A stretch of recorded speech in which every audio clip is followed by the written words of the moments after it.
Start. Good morning विद्यार्थियों, Shri Agrasen PG college की online कक्षाओं में आपका मोस्ट वेलकम है।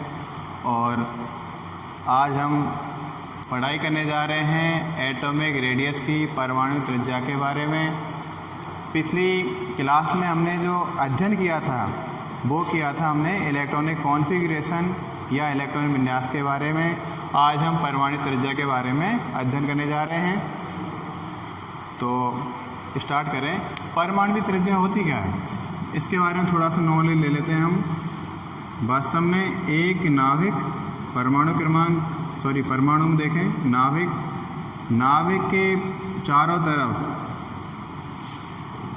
इलेक्ट्रॉन क्लॉकवाइज राउंड अप करते रहते हैं। और ये इलेक्ट्रॉन कहाँ पर रहते हैं? यह परिधि मतलब बाउंड्री, और ये उसका हो गया केंद्र। और केंद्र में कौन रहता है? नाभिक बोले तो न्यूक्लियस। और ये बाउंड्री। तो कुल मिलाकर हम कह सकते हैं एक वृत्त की कल्पना करें। हम एक वृत्त की कल्पना करें। वृत्त में देखें केंद्र वाला भाग और ये परिधि। तो वृत्त की त्रिज्या कैसे याद करते हैं हम? केंद्र से परिधि के मध्य की दूरी। अब यहाँ परिधि पे कौन है? इलेक्ट्रॉन। और केंद्र पे कौन है? नाभिक। तो नाभिक से परिधि के इलेक्ट्रॉन के मध्य की जो दूरी है उसे क्या बोलेंगे हम? एटॉमिक रेडियस या परमाणु त्रिज्या।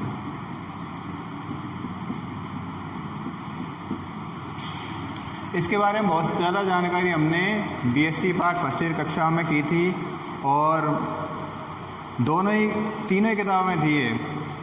तो परमाणु त्रिज्या क्या है? किसी नाभिक के व परिधि के इलेक्ट्रॉन के मध्य की दूरी परमाणु त्रिज्या कहलाती है। अब परमाणु त्रिज्या का क्या प्रभाव पड़ता है? कौन से कारक इसको प्रभावित करते हैं? परमाणु त्रिज्या 3D श्रेणी में कैसे प्रभावित होती है, इसके बारे में नॉलेज ले लेते हैं। ये लिख लिया होगा आपने, समझ लिया, थोड़ा समझाना ज़रूरी था। 3D श्रेणी में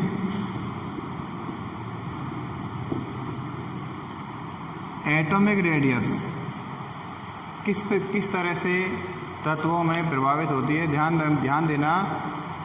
शुरुआत की 3D तत्वों में परमाणु त्रिज्या का मान घटता जाता है, और मध्य के तत्वों में ये परमाणु त्रिज्या लगभग स्टेबल स्थिर हो जाती है, और लास्ट के तत्वों की त्रिज्या थोड़ी बहुत बढ़ जाती है।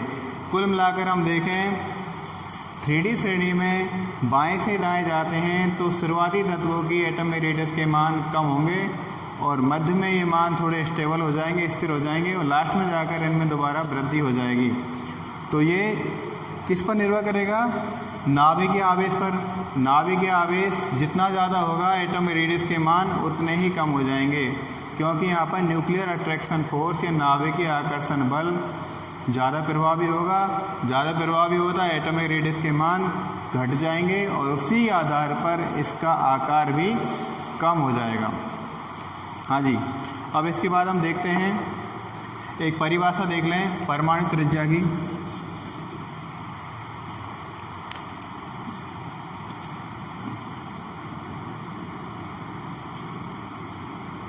नाभिक तथा परिधि के इलेक्ट्रॉन के मध्य की दूरी AR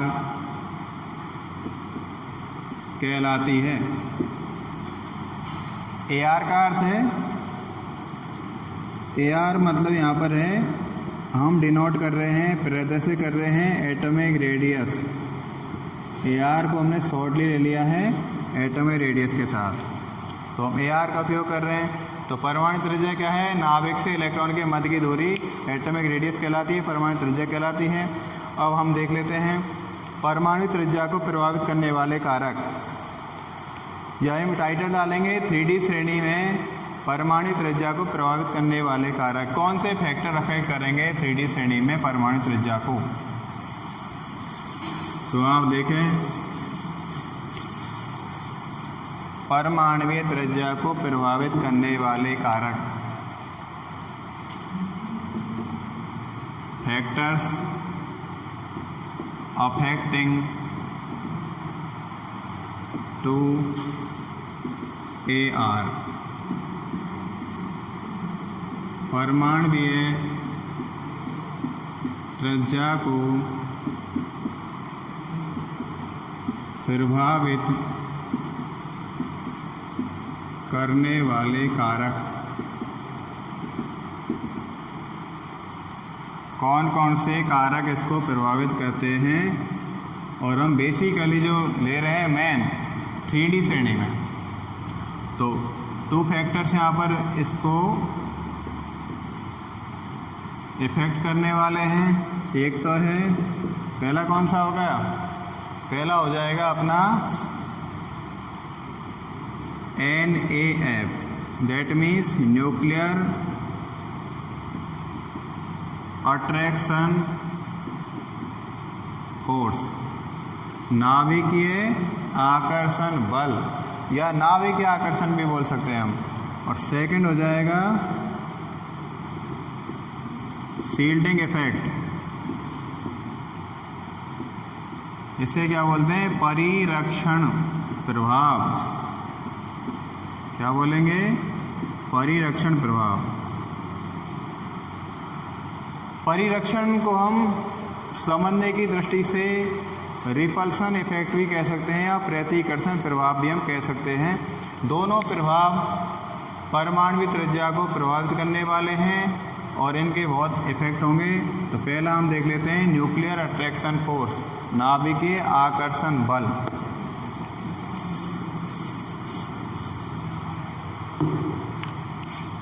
NAF क्या है? NAF नाभिक द्वारा जो आकर्षण लगता है किसके ऊपर? परिधि के इलेक्ट्रॉन की तरफ, और परिधि के इलेक्ट्रॉन उससे क्या हो जाते हैं? आकर्षित हो जाते हैं। ध्यान देना, जैसे मैं साथ को ऐसे कर रहा हूँ, तो एक वृत्त की कल्पना करें हम, तो ये आकर्षण ज़्यादा लगेगा नाभिक द्वारा, तो ये हाथ नज़दीक आ रहे हैं, मतलब इलेक्ट्रॉन नज़दीक आ रहे हैं, तो क्या हो? रेडियस कम हो रही, रेडियस के मान क्या हो जाएंगे? कम हो जाएंगे। तो NAF क्या करेगा? इलेक्ट्रॉन को अपनी तरफ आकर्षित करेगा। इलेक्ट्रॉन आकर्षित हो जाएंगे तो एटॉमिक रेडियस के मान घट जाएंगे। तो हम देख लेते हैं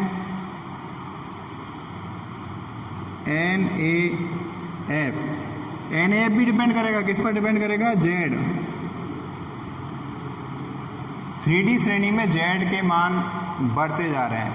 जैसे 3D श्रेणी किस में जा रहे हैं? एक पीरियड में। ध्यान देना, आवर्त सारणी में एक आवर्त में बाएं से दाएं जाते हैं तो परमाणु क्रमांक में वृद्धि होती है, और परमाणु क्रमांक में वृद्धि होती है तो उसी क्रम में NAF के मान बढ़ जाते हैं, और NAF के मान बढ़ेंगे तो उसी क्रम में फिर क्या हो जाएगा?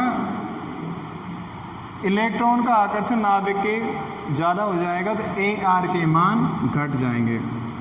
AR के मान घटेंगे तो फिर उसके बाद क्या है? एटॉमिक साइज भी घट जाएगी, और ये क्या हो जाएगा?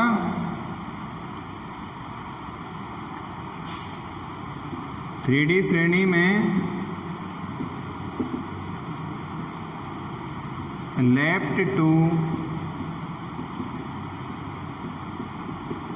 राइट जाने पर ये घटना घटित हो रही है। लेफ्ट टू राइट जाएंगे तो व्यवस्था ही हो जाएगी। कुल मिलाकर परमाणु क्रमांक बढ़ेगा, Z का मान, नाभिकीय आकर्षण बल का मान बढ़ेगा, और उसके बाद एटॉमिक रेडियस के मान घट जाएंगे, साइज भी यहाँ पर कम हो जाएगी।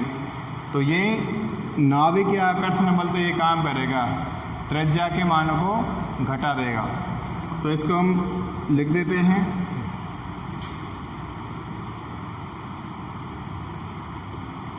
थ्री डी श्रेणी में बाएं से दाएं जाने पर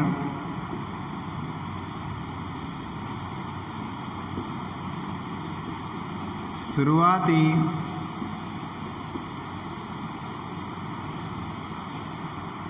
तत्वों की एटॉमिक रेडियस AR के मान क्रम से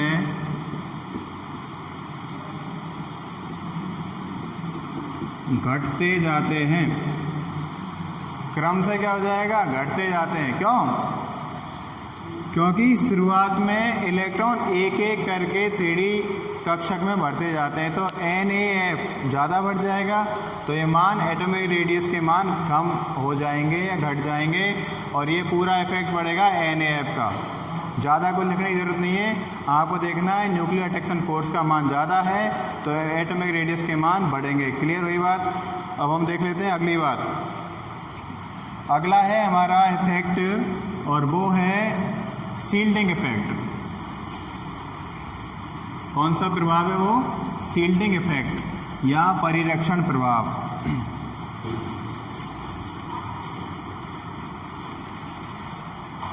परिरक्षण प्रभाव।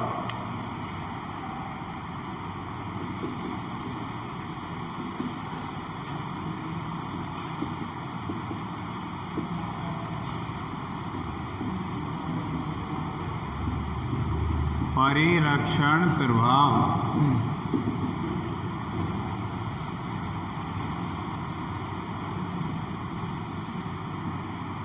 पहले तो गौर इस शब्द पे कर लें, ये परिरक्षण होता क्या है? परिरक्षण होता क्या है? परियोग रक्षा करने वाला नहीं। यहाँ परिरक्षण का मतलब परिधि, पर्यावरण, परि, ये इस तरह का रक्षण। तो देखें परिरक्षण प्रभाव का क्या प्रभाव पड़ता है? परिरक्षण प्रभाव के कारण दो घटनाएं घटित होती हैं। एक तो एटॉमिक रेडियस स्टेबल हो जाएगी, एक साथ एटॉमिक रेडियस घट जाएगी, और तीसरी घटना घटित होगी एटॉमिक रेडियस के मान बढ़ जाएंगे। तीन चीज़ यहाँ पर क्लियर हो रही है। इसको मैं पहले थोड़ा क्लियर ऐसे करवा देता हूँ।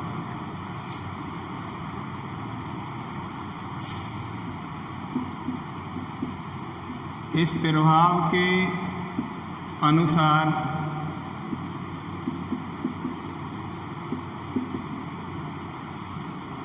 AR के मान, इस प्रभाव के अनुसार AR के मान 3D श्रेणी में निम्न प्रकार से प्रभावित होते हैं।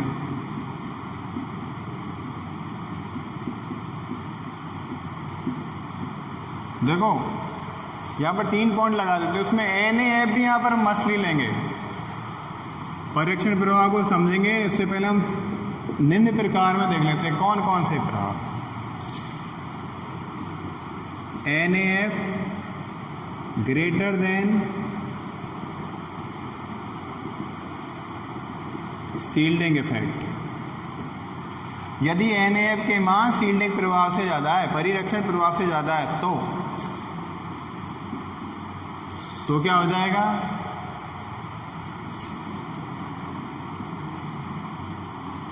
AR की वैल्यू,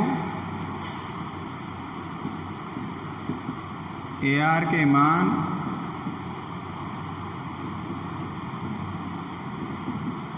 घट जाते हैं, और ये घटना है शुरुआती 3D तत्व। ये घटना कब हो रही है? शुरुआती 3D तत्वों में। सेकंड प्रभाव हम देखें, सेकंड क्या इफेक्ट है? NAF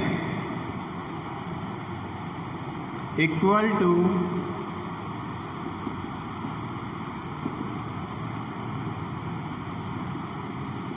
shielding effect. यदि NAF के और शील्डिंग प्रभाव के मान समान हैं, दोनों के समान होंगे मान, तो क्या हो जाएगा? AR के मान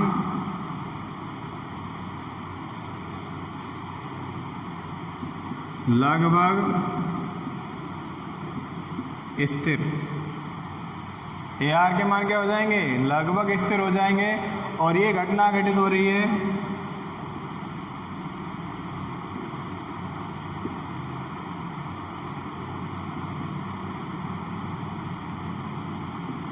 मध्य के 3D तत्वों में। कौन से तत्वों हो रही है, मध्य के 3D तत्वों में AR के मान लगभग समान रहते हैं। और तीसरा जो पॉइंट, तीसरा क्या हो जाएगा, value of NAF less than shielding effect, मतलब शील्डिंग प्रभाव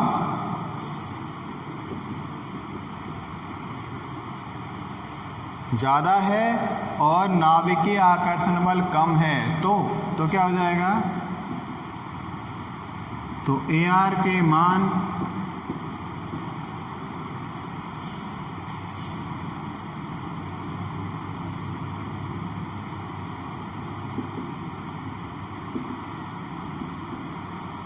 AR के मानों में वृद्धि होती है। और ये है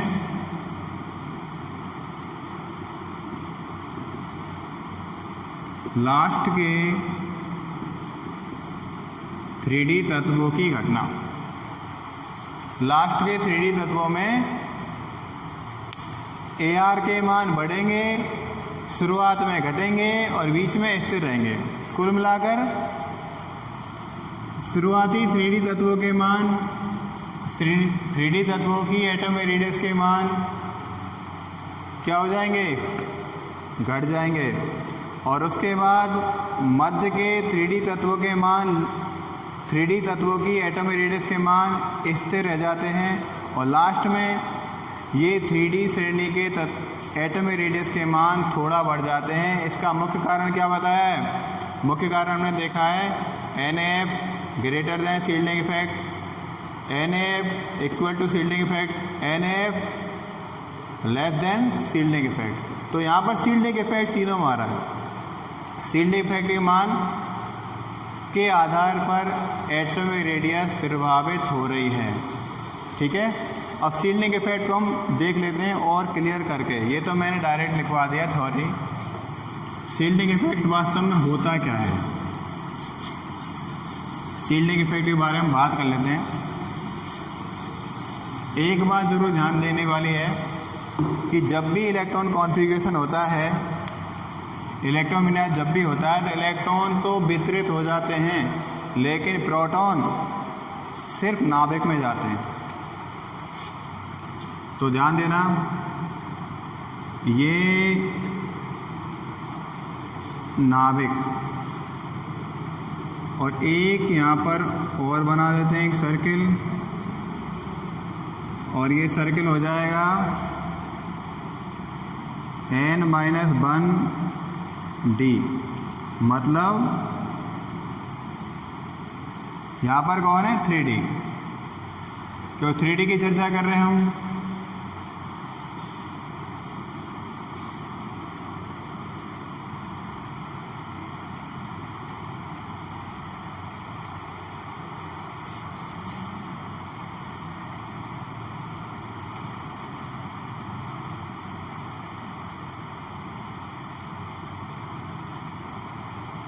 और ये हो गए परिधिक इलेक्ट्रॉन, और यहाँ पर NS रख देता हूँ क्योंकि 3D में NS आ रहे हैं।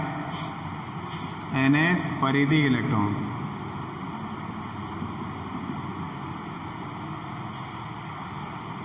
थ्री डी के शुरुआती तत्वों होता क्या है, इलेक्ट्रॉन एक एक करके बढ़ते जाते हैं। यहाँ पर इलेक्ट्रॉन जाएगा, यहाँ पर, यहाँ तो NS तो फुल भरा हुआ है, NS में एक इलेक्ट्रॉन, दो इलेक्ट्रॉन फुल भरे हुए हैं, परिधिक इलेक्ट्रॉन। ये परिधिक इलेक्ट्रॉन,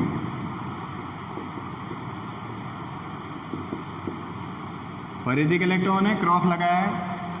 अब जैसे ही D1 होगा, इलेक्ट्रॉन यहाँ जाएगा, D1 में इलेक्ट्रॉन यहाँ जाएगा, और प्रोटॉन कहाँ जाएगा, नाभिक में।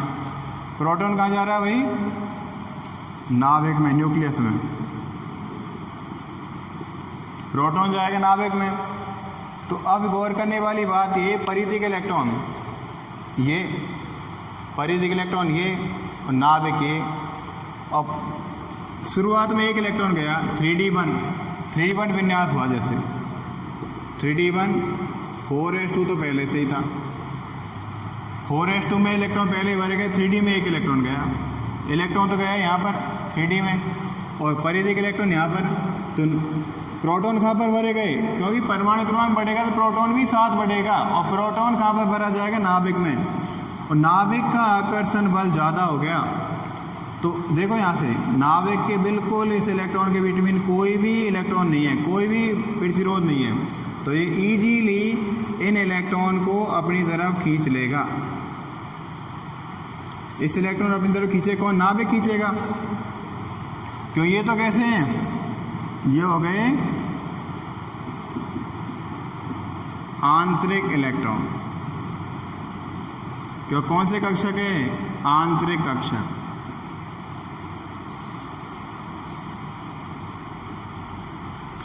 ये कौन सा फोर्स लग रहा है, देखो यही वो फोर्स है NAF, नाभिकीय आकर्षण बल, न्यूक्लियर अट्रैक्शन फोर्स। ये नाभिक खींच रहा है परिधि के इलेक्ट्रॉन को अपनी तरफ, ठीक है। अब जैसे इलेक्ट्रॉन बढ़ते जाएंगे, जैसे 2 विन्यास हुआ, 3 विन्यास हुआ, 4 विन्यास हुआ, 5 विन्यास हुआ, जैसे जैसे इलेक्ट्रॉन बढ़ते जाएंगे अनपेयर्ड इलेक्ट्रॉन की एक लिमिट आ जाएगी, अयुग्मित इलेक्ट्रॉन की लिमिट आ जाएगी 3D5 तक। फिर भी देखो पॉपुलेशन ऑफ इलेक्ट्रॉन कम है, इलेक्ट्रॉन की संख्या यहाँ पर कम है, तो भी नाभिक के आकर्षण बल प्रभावी है, क्योंकि उसी क्रम में प्रोटॉन नाभिक में बढ़ते चले गए। तो प्रोटॉन नाभिक में गए तो नाभिक का आकर्षण बल बढ़ा, और जबकि इलेक्ट्रॉन कहाँ पर रहे, इलेक्ट्रॉन वितरित हो गए, इलेक्ट्रॉन डिवाइड हो गए, इलेक्ट्रॉन विभाजित हो गए, तो NAF के मान बढ़े। अब लास्ट में जा क्या हुआ, श्रेणी के मध्य में 1 2 3 4 5 6 7 8 तक मान लो इलेक्ट्रॉन डिस्ट्रीब्यूट होते गए। फिर क्या है, नाभिक, क्योंकि इलेक्ट्रॉन कैसे रहते हैं, इलेक्ट्रॉन लगातार लेफ्ट टू राइट चक्कर लगाते रहते हैं। अब नाभिक कहाँ भाई, यहाँ पर है, और परिधि इलेक्ट्रॉन कहाँ, यहाँ पर है, क्योंकि एटम रेडियस का तो इस वृत्त से प्रभाव पड़ेगा ना। ये वृत्त घटेगा तो त्रिज्या घटेगी, ये वृत्त बढ़ेगा त्रिज्या बढ़ेगी, बीच के से कोई प्रभाव नहीं पड़ रहा है, ये तो कमरे के अंदर कमरा है। मेन बाउंड्री तो ये भाई, मेन बाउंड्री यदि घट रही है इसका मतलब क्षेत्रफल घट रहा है, त्रिज्या घट रही है, और मेन बाउंड्री बढ़ी है तो इसका मतलब त्रिज्या बढ़ रही है। तो इलेक्ट्रॉन लगातार राउंड अप करते रहते हैं, चक्र लगाते रहते हैं। अब देखें नाभिक का आकर्षण बल और शील्डिंग इफेक्ट बराबर हो जाएगा लगभग। अब इलेक्ट्रॉन और ज़्यादा बढ़े, 1 2 3 4 5 6 7 8 9 10, अब चारों तरफ इलेक्ट्रॉन हो गए, 10 इलेक्ट्रॉन भर गए फुल। अब क्या होगा, ये परिधि के इलेक्ट्रॉन, ये और ये आंतरिक इलेक्ट्रॉन, परिधि के इलेक्ट्रॉन आंतरिक इलेक्ट्रॉन को क्या करेंगे, परिरक्षित करेंगे, मतलब प्रतिकर्षित करेंगे। परिरक्षण क्या लिख देंगे,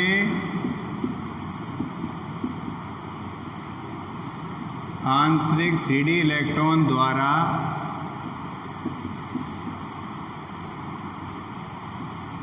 परिधि के इलेक्ट्रॉन का परिरक्षण। हम जनरली वे बात करें तो क्या हो जाएगा, इलेक्ट्रॉन इलेक्ट्रॉन सेम चार्ज के हैं, दोनों पे नेगेटिव चार्ज है, तो क्या हो जाएगा, समान आवेश एक दूसरे को प्रतिकर्षित करते हैं। जैसे ये नाभिक का अपना प्रभाव दर्शाएगा, बीच में इलेक्ट्रॉन आ जाएंगे, तो बीच में इलेक्ट्रॉन आ जाएंगे तो ये दोनों एक दूसरे क्या करेंगे, प्रतिकर्षित करेंगे, रिपल्स करेंगे, परिरक्षित करेंगे। तो कुल मिलाकर परिरक्षित करेंगे में दूर हटाएंगे, दूर हटाएंगे, दूर हटाने का मतलब ये सर्किल का मान बढ़ जाएगा, ये वृत्त बढ़ेगा, बार वाला जो कक्षक है वो बढ़ेगा। तो हमें क्या क्या दृष्टिगोचर होगा हमारे लिए, हम यहाँ पर एक रिजल्ट निकालेंगे कि त्रिज्या के मान बढ़ गए। तो देखना, ये होता है परिरक्षण। आंतरिक इलेक्ट्रॉन द्वारा बाहर के इलेक्ट्रॉनों का प्रतिकर्षण, इसे हम परिरक्षण बोलते हैं। और इस प्रभाव को बोलेंगे परिरक्षण प्रभाव। ठीक है, तो अब यहाँ पर देख सकते हैं शुरुआती तत्वों में NaF के मान ज़्यादा थे तो एटॉमिक रेडियस के मान घट जाएंगे। श्रेणी के मध्य में NaF और परिरक्षण का प्रभाव क्या हो जाएगा, बराबर, तो एटॉमिक रेडियस लगभग स्थिर रहती है। और सबसे लास्ट में क्या हो रहा है, लास्ट में आंतरिक इलेक्ट्रॉनों द्वारा बाहरी इलेक्ट्रॉनों का परिरक्षण हो रहा है। क्यों, ये इलेक्ट्रॉन का आकर्षण Na न्यूक्लियर द्वारा किया तो जा रहा है, लेकिन बीच में कौन आ रहा है, बीच में इलेक्ट्रॉन आ रहे हैं, ये 3D वाले इलेक्ट्रॉन आ रहे हैं। और ये इलेक्ट्रॉन इसके प्रभाव को कम कर रहे हैं, और कम करने के कारण ये आंतरिक इलेक्ट्रॉन इसके द्वारा प्रतिकर्षित या परिरक्षित हो जाते हैं और एटॉमिक रेडियस के मान घटने की बजाय बढ़ जाते हैं। तो कुल मिलाकर हम परिरक्षण के बारे में एक परिभाषा लिख देते हैं।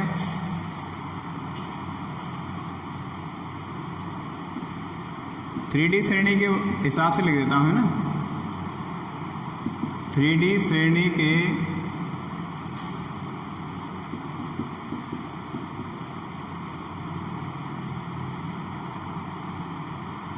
आंतरिक इलेक्ट्रॉन, मतलब 3D इलेक्ट्रॉन द्वारा परिधि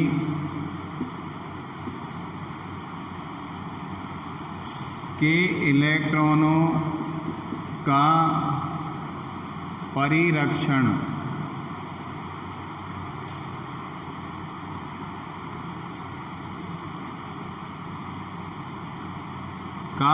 परिरक्षण द्वारा जो प्रभाव AR पर पड़ता है उसे परिरक्षण प्रभाव कहते हैं।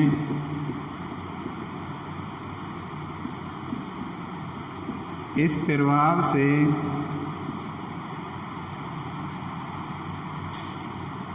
AR के मान बढ़ जाते हैं। तो यहाँ पर हमने देखा NaF के कारण तो मान घटेंगे और परिरक्षण प्रभाव के कारण मान बढ़ेंगे। किसके मान, परमाणुविक त्रिज्या के मान।